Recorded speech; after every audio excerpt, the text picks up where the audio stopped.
¿Qué tal, gente querida? ¿Cómo va?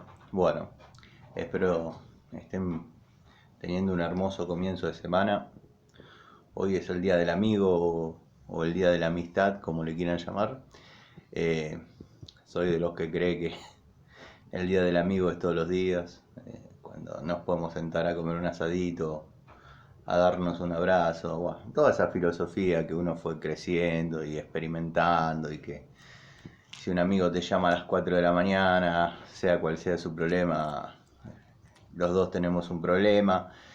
Y gracias a Dios o al que mande allá arriba, tengo la suerte de que por ahí con la familia no me fue tan bien, pero con mis amigos, la verdad son gente entrañable y sé que si estamos espalda con espalda, eh, va a tener que caer ellos primero antes que me toquen y pienso lo mismo, me van a tener que tirar abajo primero a mí antes que toquen a uno de mis amigos.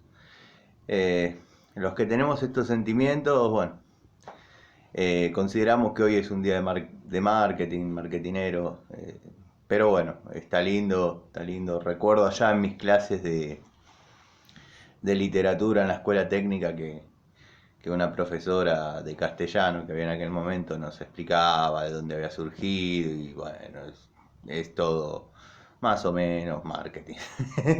Eh, lo que sí aprovecho porque bueno, como todo se usa un día en especial para algo y este día por ahí si a una persona uno no le dice mucho que la aprecia o es importante o no sé, les destaca sus virtudes, es un día ideal para hacerlo. Así que bueno, espero pasen un lindo día, como puse en ese meme de uno de mis ídolos, de Iorio, eh, Día del Amigo es cuando se hace un asado. Así que bueno, saludos a todos, verdaderamente los quiero, eh, los que me conocen saben que soy así, en aspecto sentimental soy un tipo muy simple.